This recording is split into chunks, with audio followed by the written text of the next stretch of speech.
1장 6절 나는 믿습니다. 6. 앞 시간 강의 중에서 핵심을 잠시 짚고 넘어가겠습니다. 기독교 신앙의 요약이라고 할 수 있는 사도신경을 대할 때 중요한 건 이 내용 중에 어떤 것들이 현대 지성인들에게 혼란을 야기하기 때문에, 예를 들자면 동정녀 탄생, 하나님 우편, 재림, 심판 등등 이런 것에 대한 언급을 회피하고 예수님의 사랑에만 매달리는 태도는 바람직하지 않다고 하는 거죠. 기독교 신앙이 뿌리를 두고 있는 거시 담론을 놓치면 기독교 메시지가 오히려 혼란스러워지고 기독교 신앙 자체가 훼손된다고도 할 수 있습니다. 두 가지 선택지가 우리에게 있는 거죠. 하나는 현대인들이 편안하게 갈 수 있는 쪽으로만 접근하자는 거고, 또 하나는 힘들더라도 기독교 신앙의 중심을 밀고 나가는 겁니다. 여러분은 어느 선택지가 마음에 듭니까? 한국교회 신앙이 밀란 쿤데라의 소설 제목처럼 참을 수 없는 존재의 가벼움의 방식으로 예수님의 사랑을 표현하고 있지 않습니까? 사실 그 소설은 그 가벼움을 기치 문학으로 승화하고 있긴 하지만요. 되게 지성적이면서 중산층을 대상으로 하는 교회들이 그렇습니다. 그런 교회들은 그럴듯해 보이는 휴머니즘에 근거한 기독교에 치중합니다. 본인들은 예수 그리스도의 캐리그마를 전한다고 하지만 실제로는 그렇지 않습니다. 단적인 예로 창조론과 종말론이 그들의 신앙 활동에서 아주 약합니다. 기껏해야 생태, 자연보호운동, 버리는 것 아껴 쓰고 절약하자는 이야기를 하잖아요.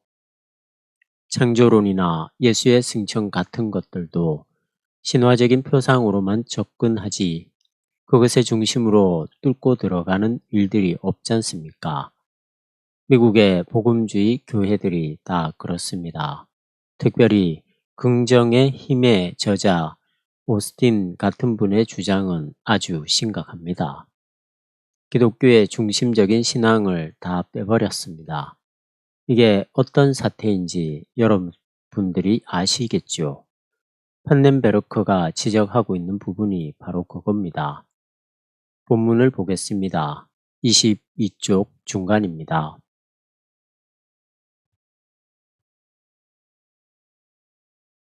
사도신경의 진술이 근대주의 의식에 빠져있는 현대 기독교인들에게 부분적으로 몹시 불편하다는 것은 논란의 여지가 없다. 이러한 일련의 진술이 여러 가지 곤란한 문제들을 파생시키고 있다는 점도 논란의 여지가 없다. 그러나 이러한 진술이 담고 있는 내용으로부터 근거가 불확실한 신앙 행위로 퇴행하거나 아니면 그 진술의 진리를 방치해 두는 것도 별로 의미 있는 일은 아니다. 더구나 이런 진술들이 핵심적으로 말하는 것은 바로 현재적 신앙의 기초와 내용이기 때문에 이런 태도는 의미 있는 일이 아니다. 근대주의 개념을 설명할 필요가 없죠. 계몽주의적인 가치관과 역사 실증주의, 자연과학 만능주의, 주객 도식 등을 말합니다. 이러한 근대주의 정신을 교회가 완전히 무시하는 반응을 보이기도 하는데 이것도 잘못된 것입니다. 도대체 예수가 부활 승천에서 하나님 우편에 앉아 있다고 하는 것이 정말 오늘 정상적인 우주과학 지식을 가진 사람들에게 씨가 먹힐 만한 이야기인가 하는 거죠. 이러한 근대주의의 도전 앞에서 사실상 기독교가 퇴행할 수 있다고 하는 것입니다. 그것이 바로 앞에서 말씀드린 또 하나의 극단적인 반응이거든요. 코페르니쿠스 이전의 우주관을 그대로 유지하는 사람들이 한국 교회에서 주류로 활동하고 있어요. 21세기 한국교회 미래를 생각할 때 불행한 일이 아닐 수 없습니다. 사도신경의 내용이 현대인들에게 불편하게 다가간다고 해서 불확실한 신앙 행위로 대행하거나 무조건 신앙 만능주의로 떨어져 버리면 곤란합니다. 이러한 갈등 관계들을 방치해 버리는 것은 바른 태도가 아닙니다. 왜냐하면 사도신경이 진술하는 그 내용은 바로 오늘 우리에게 살아있는 신앙의 내용이기 때문입니다. 이걸 연결시킬 수 없으면 문제가 벌어지는 거예요. 사도신경에 있는 고대인들의 표상이 지닌 신앙의 내용들과 교리들을 현대 기독교인들에게 실질적인 신앙의 내용으로 다가갈 수 있도록 해야겠지요. 이와 마찬가지로 사도신경에 진술된 내용이 의심스럽다고 하더라도 무조건 믿어보겠다고 결심한다고 해서 이 문제가 해결되는 것은 아니다. 신앙의 결단이 예수 그리스도에 대한 신뢰와 그를 통해서 계시되는 하나님에 대한 신뢰가 책상하고 있는 실질의 진리를 확실히 보증하는지, 혹은 이 신앙이 그 실질의 내용들과 아무 상관없이 독립되어 있는지, 이 두 문제는 전혀 다른 차원에 속한 것인데도 불구하고 결국 같은 결과에 이른다. 왜냐하면 신앙의 확신이 어디서든지 그가 신뢰할 수 있는 내용보다는 신앙하는 자와 그의 신앙적 결단에 근거하고 있기 때문이다. 이런 의미에서라면 신앙은 더 이상 근거가 될 수 없는 맹목적 결단으로 비약됨으로써 결국 자기 구원을 이루는 업적으로 떨어지게 된다. 예수 그리스도 안에 일어나는 하나님의 구원 사건을 깊이 있게 살피지 못하고 신앙하는 사람의 실존적 결단만 중요하게 생각하면 결국 기독교 신앙은 삶의 토대가 되지 못합니다. 맹목적인 신앙으로 떨어지는 겁니다. 이건 곧 자기 구원의 한 방식이 되는 거지요. 그렇게 되면 결국 믿는다고 하는 사실만을 강조하게 되고 믿음마저도 업적이 되는 거죠. 자기 확신에 빠지는 겁니다. 이런 일들이 얼마나 많이 일어나는지 여러분들이 잘 아실 겁니다. 신앙은 물론 어떤 사람에게는 맹목적인 것인데요. 이 표현이 좀 어렵네요. 실질적인 어떤 것을 실증적으로 확인한 다음에 믿을 수는 없는 거거든요. 다 확인할 수 없지만 그 절대적인 대상에 자신의 운명을 걸 때만 신앙이 성립되는 건 분명합니다. 그러나 그러한 신앙의 단계까지 이르는 그 과정에서는 당연히 신앙의 대상에 대해서 최선으로 바르게 이해하고 판단하는 건 필요합니다. 그런 노력이 없으면 자꾸만 믿는 자기, 그리고 결단하는 그 순간에만 머물고 맙니다. 대상이 아니라 자기에게만 집중하게 되는 거지요. 판넨베르크의 말을 더 보십시오. 자기 자신을 피 안에 토대를 두지 못한 신앙은, 즉 그가 의지하고 있는 궁극적인 것으로부터 빠져나온 신앙은 고유한 자기에게 사로잡히게 되어 실행 능력을 잃어버리게 된다.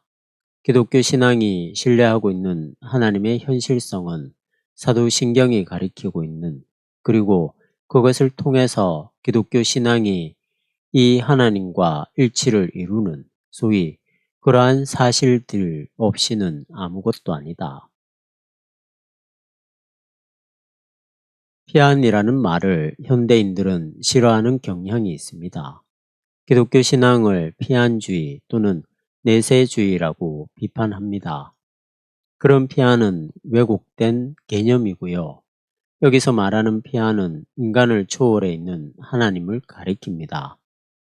내가 하나님을 믿는다고 얘기를 하지만 하나님이 누구인지도 모르고 무조건 믿는다고 하거든요. 예수가 하나님과 본질적으로 하나지만 격이 다른 바로 그 성자로서의 하나님이라는 사실에 대해서 아무런 생각도 없이 그냥 믿는다고 하는 것은 하나님을 믿는 것이 아니라 자기 자신을 믿는 거예요. 믿고 있는 자기 자신에게 열광하는 거예요. 그런 데서는 결코 초월적인 신앙이 나올 수 없습니다. 우리의 실종과 운명을 맡길 만한 대상이라는 확신이 없는 거지요. 신앙이란 자기 피안, 자기 너머에서 활동하고 있는 하나님에게 자신의 영혼을 일치시키는 거잖아요. 완전히 맡기는 거잖아요. 그런 하나님의 구원 행위와 성취가 늘 새롭게 우리를 끌어가는 힘으로 경험되어야 하는데 그런 것이 없단 말이죠.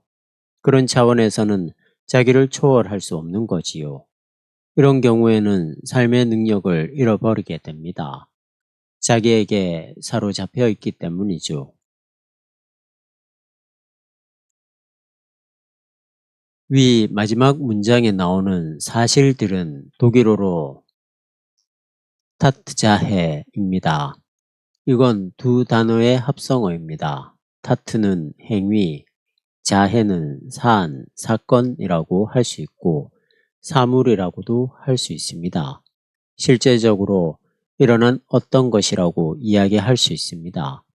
그러니까 타트자해는 정말 실질적인 것, 실제 일어난 것들을 말하는데 이것 없이는 아무것도 아니라는 것이죠.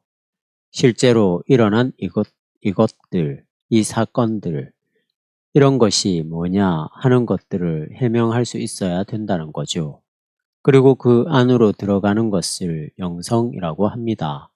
그런데 많은 경우에는 그런 사실들로 들어가지 않고 맹목적으로 믿고 있는 자기의 믿음에 포커스를 맞춘다고 하는 것입니다.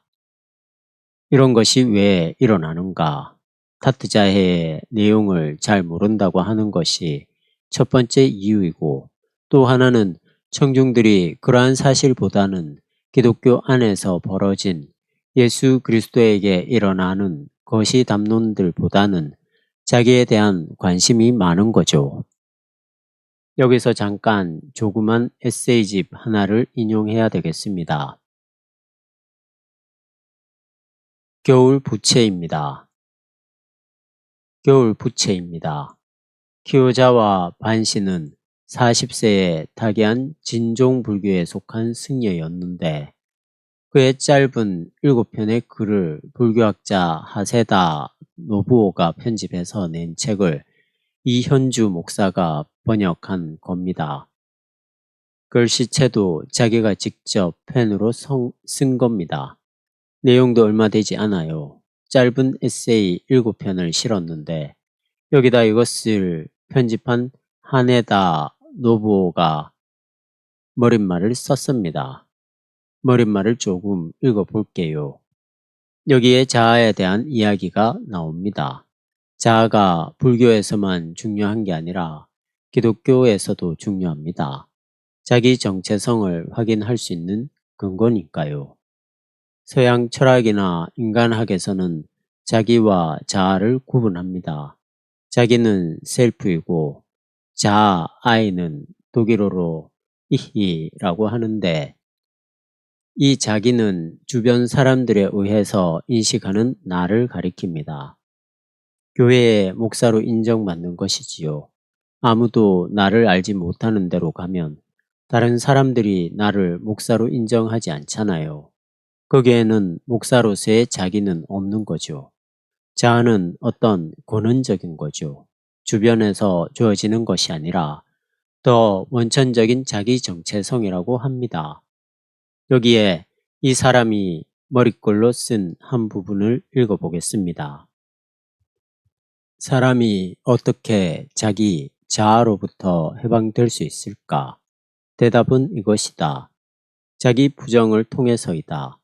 그러나 불교는 자기 부정이 실천되기 어려울 것이라고 우리에게 말한다. 왜냐하면 자아가 부정에 항거하기 때문이다. 실제로 자아는 자아를 부정하지 못한다. 그렇죠. 내가 나를 부정하지 못하잖아요. 이건 본능적으로 못하게 되어 있습니다. 오직 법만이. 다르마는 불교 용어로 무상의 진리라는 뜻입니다. 우리로 말하자면 하나님의 말씀, 성령이죠. 오직 법만이 자아를 부정하고 우리를 해방시킬 수 있다고 불교는 가르친다. 법, 다르마, 무상의 진리, 변하지 않는 진리.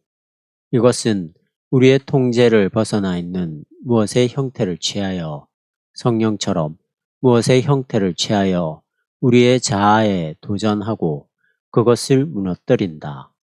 법도 스승의 모습을 취하기도 하고 가르침 또는 경험의 모습을 취하기도 한다. 그 모습이야 어떠하든지 간에 우리의 자아와 법 사이의 충돌은 불가피하다. 그러나 그것들은 또한 필요 불가결하니 그때서야 비로소 우리는 자신의 참 본질을 통찰하게 되고 그리하여 고에서 해방될 수 있기 때문이다. 결국 불교가 이야기하는 것도 인간이 고에서 벗어나지 못하는 것은 자아가 너무 강하기 때문이라는 거예요.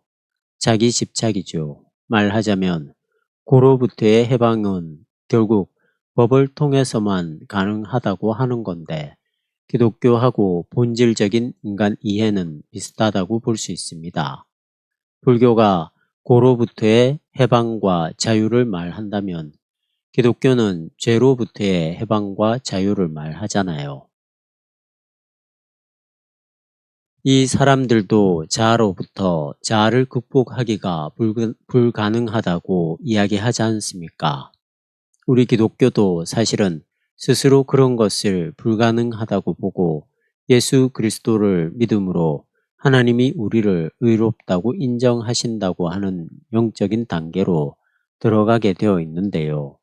이 사람은 무상의 진리인 다르마를 깨우침으로써 자아를 극복할 수 있다는 거지요. 판넨베르크도 사람이 자아에 사로잡혀서 신앙의 능력을 잃어버린다고 말하는 겁니다. 신앙의 대상인 하나님, 삼위일체 하나님, 예수 그리스도에게 일어난 구원의 사실들에 대해서는 관심이 없고 믿고 있는 자신에게만 관심을 갖게 될 때 결국 자기 구원에 몰두할 수밖에 없다는 것이죠. 여기서 하나님의 신성을 드러내는 특색이나 하나님이 계시되는 예수 역사의 사건에 사도신경의 진술이 정확하게 들어맞는지 아닌지는 또 하나의 다른 질문이다. 이것에 대한 답변은 신앙 고백의 개개의 진술을 얼마나 심층적으로 이해하고 검증할 수 있는가 하는 문제에 속한다. 신앙 고백의 진술을 이해하고 검증하려는 노력은 이러한 회의를 통해서 그저 외관상으로만 전혀 상관없는 것 같았지만 실제로는 항상 다소간 발작적이었던 신앙적 결단으로 돌아가는 것이 아니라 기독교 신앙에 대한 의미와 그 문제점들을 타당성 있게 하고 또한 그 의미를 철두철미 찾아보려는 유일한 길이다. 사도신경은 고대 로마 교회의 세례 고백문에 기초하고 있다고 볼 때 지역적인 한계도 있을 거고 우리 입장에서 보면 2000년이라는 역사적 간격도 있고 해서 과연 사도신경의 진술들이 하나님의 사건, 구원 사건, 예수 그리스도에게 일어난 구원론적 사건에 실질적으로 부합하느냐 하는 질문을 할 수 있는 거죠.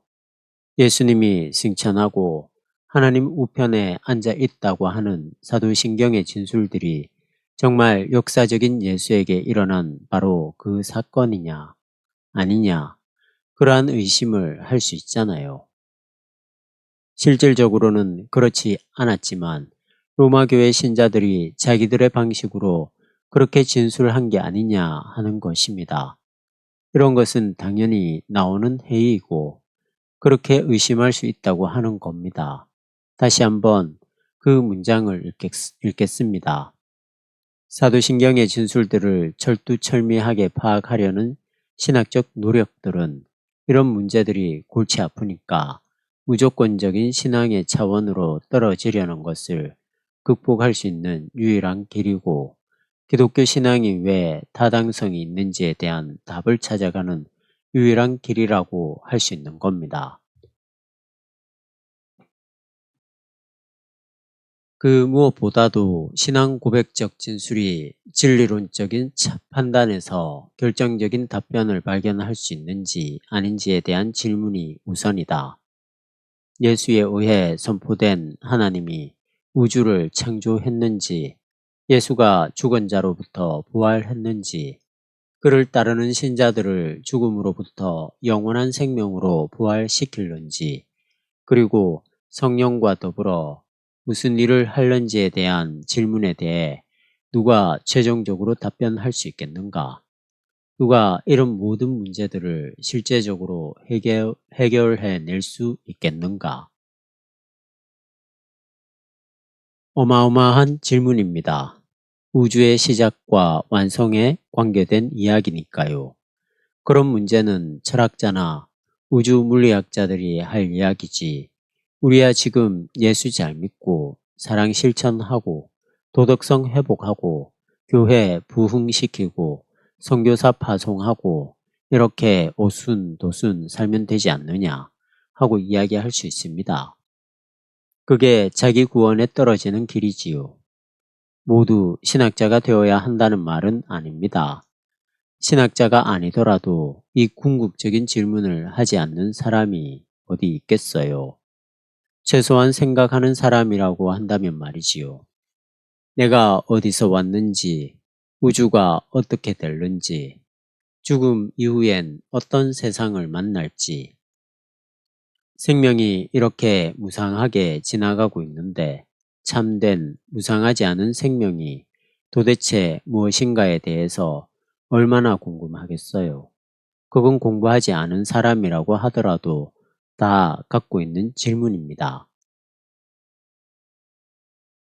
여기에 관계된 사안의 크기가 얼마나 까마득한지 측정해낼 수 있는 자는 아무도 없다. 기독교 신앙이 어떤 기초를 갖고 있는지 확인해 보려는 이는 이 신앙 고백의 고대 형식이 말하는 세계로 충분하게 깊숙이 들어가서 그것의 실질적 기초에 접근하고 이 형식들이 그저 단순히 공허한 게 아니라 우리의 실제적 삶과 친근한 실질적인 내용을 가리킨다는 확신을 갖게 될 것이다. 특히 이 문제는 우리가 이해할 수 있는 기독교의 이런 실질적 내용을 다른 방식으로 형식화해야 할 오늘의 이 시점에서 더욱 중차대하다. 다른 방식으로 형식화해야 한다는 말은 우리가 그런 것을 요청받고 있다는 뜻입니다. 현대 과학, 현대 철학, 현대 물리학 등이 지배하는 세계에서 사도신경의 고대적 세계관으로는 충분하지 않으니까 새로운 형식으로 신앙 고백을 해야 하지 않느냐 하는 요청인 거죠. 민중신학이나 또는 여성신학이 그런 작업을 많이 합니다. 하나님 아버지가 아니라 하나님 아버지 어머니라고 한다거나 그건 작은 부분입니다만 형식을 바꿔나가야 한다는 요청들에 우리가 직면해 있기 때문에 그 신앙을 진술하고 있는 사도신경의 실질적인 내용을 우리가 충분하게 파악하지 않으면 방향을 놓치게 되는 거죠. 사도신경이 아니라 우리들에게 맞는 신앙 고백을 새롭게 만들자는 식의 이야기들이 솔깃하게 들릴 수 있거든요. 그러니까 초기 기독교 신앙의 뿌리로 돌아가는 작업은 지금 우리들에게도 시급한 문제입니다.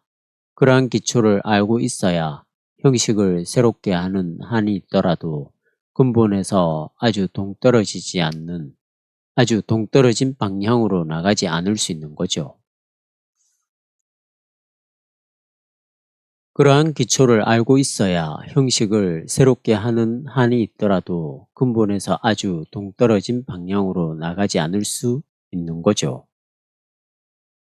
만약 이러한 확신이 전승된 신앙 고백 형식의 내용을 포괄적으로 다루게 된다면 비록 이런 확신이 결코 한 번도 완전하게 회의로부터 벗어난 적이 없을지라도 신앙은 그 확신의 근거가 확실하다는 증거를 내보일 수 있다. 이런 사람은 그에게 실제하는 근거가 진리라는 점을 예상할 수 있다. 비록 그가 그 진리를 완전히 통찰해내지 못하고 또한 진리가 회의로 인해서 또 다른 근거에서 그를 혼란스럽게 할지라도 말이다. 우리는 죽기 전에는 하나님을 보지 못하니까 결국은 완전한 진리를 통찰해내지 못하는 거죠. 그리고 계속해서 그런 의심스러운 생각이 든다 해도 기독교적인 확신, 기독교의 가르침을 통해서 진리의 확신에 도달할 수 있는 겁니다. 이러한 사실들을 전제하는 진리를 믿고 있는 자가 자신의 신앙의 근거에서 받아들여졌다는 것은 결정적으로 중요하다. 그는 진리를 신앙적 결단을 통해서 보증할 수 없다. 오히려 그는 그에 의해서 전제된 진리를 항상 거듭해서 확인해야만 한다. 최소한 그는 이러한 확인이 가능하며 기독교회의 어느 곳에선가 역시 이러한 확인이 일어난다.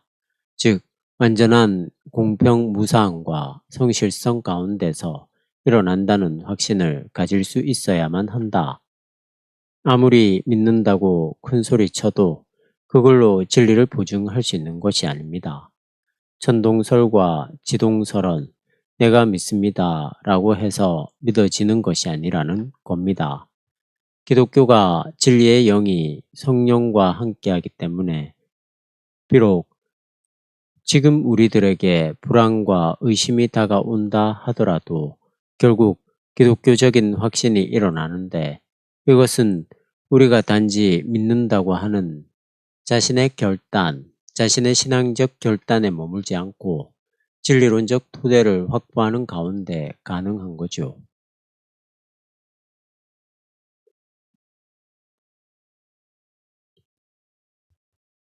이것은 신학 행위이기 때문에 방법론적인 긴장을 수반한다. 신학이 이런 과업을 정당하게 준수해 나갈 때만 모든 대립적인 해석에도 불구하고 기독교 사신의 신뢰성이 획득될 수 있다. 왜냐하면 신앙이 믿을만하게 보여야만 이 신앙이 자유롭게 숨쉴 수 있기 때문이다.